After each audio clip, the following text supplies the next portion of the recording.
Horrible today, you cannot drill into Yellowstone Volcano to stop an eruption. Yellowstone Volcano's last major caldera-forming eruption took place about 640,000 years ago.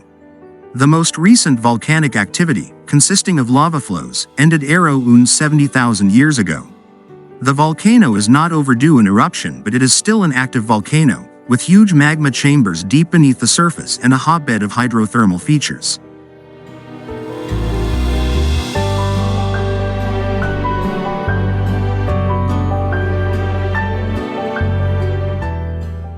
The last time Yellowstone produced a huge supereruption, it covered western US, southern Canada and northern Mexico in ash. If it were to erupt now, the United States Geological Survey, USGS, has said effects would be global, with ash falling for years to decades and changes to climate.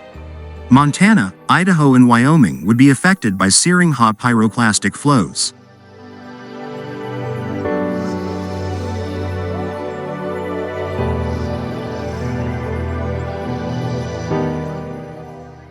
So what could be done to prevent an eruption? Michael Poland, the scientist in charge of Yellowstone Volcano Observatory, YVO, has considered this question in this week's Caldera Chronicles, a weekly column written by scientists working at the site.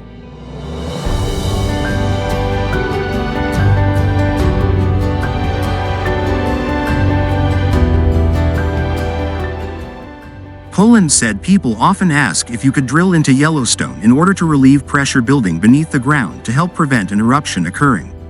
He said magma reservoirs are far more complicated than just huge caverns of liquid magma.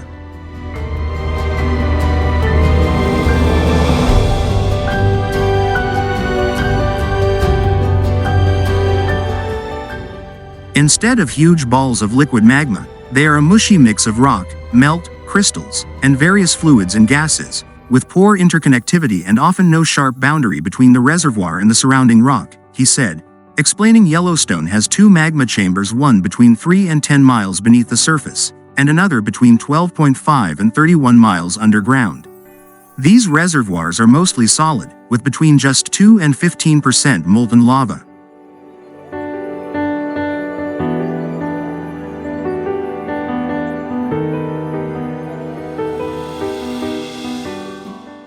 Pressure within this type of system is not like air in a balloon, and it cannot be easily dissipated by poking a hole, or even 100 holes, into the complex structure, he wrote.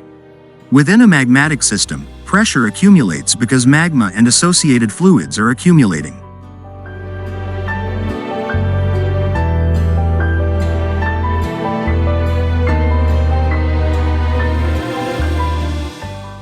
It would be as if a balloon were filling with mostly solid cement, with some poorly connected regions that were wet and contained some gases.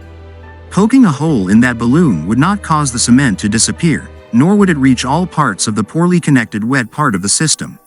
Moreover, the drill holes intended to tap the gases in a magma reservoir would plug shut with dense taffy-like magma without constant intervention.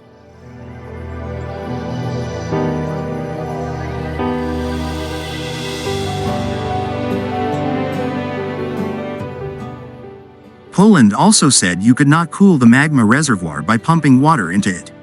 He said that while NASA's Jet Propulsion Laboratory found it could be cooled with enough water over thousands of years, their calculation overlooked Yellowstone's hotspot, which fuels volcanism at the site.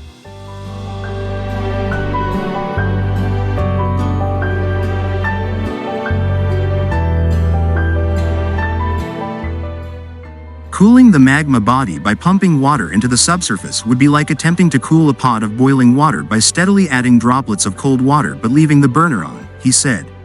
So you could not prevent an eruption through drilling or injecting the volcano with water, but could you set off an eruption with a nuclear bomb?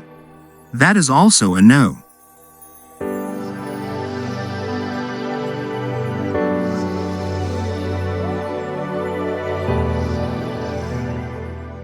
The USGS says earthquakes release huge amounts of energy. The largest earthquakes release around the same amount of energy as a 2,000 megaton nuclear weapon.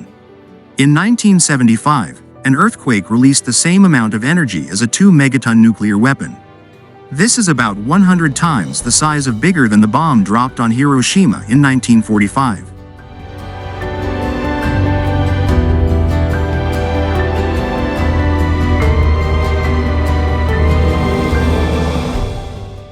This earthquake took place right next to Yellowstone's magma chamber, meaning much of the energy was transferred straight into the rock.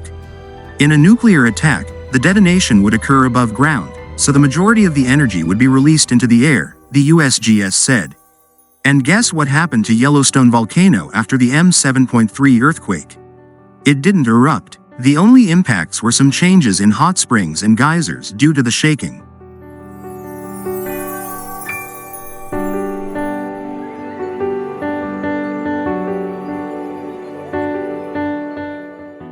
On other media, here, light and hot magma from the mantle rises toward the surface, with the hotspot deep beneath the surface, so deep that the North American plate slides west-southwest over it. Over the past 16.5 million years, this hotspot has generated a succession of explosive eruptions but less violent floods of basaltic lava. Today, scientists and researchers closely observe Yellowstone for any signs that it might be gearing up to explode in the near future.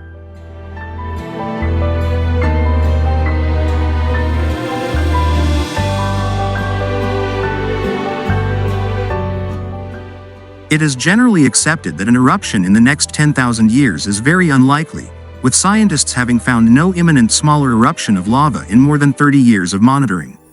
It is through the plume that magma, or molten rock, is rising up into the magma chamber at a rate of 2 inches a year.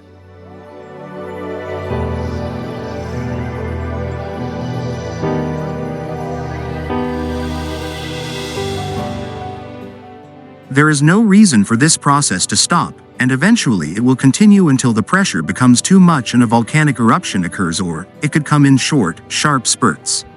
While this is unsurprising, what scientists are paying close attention to is the liquidation process.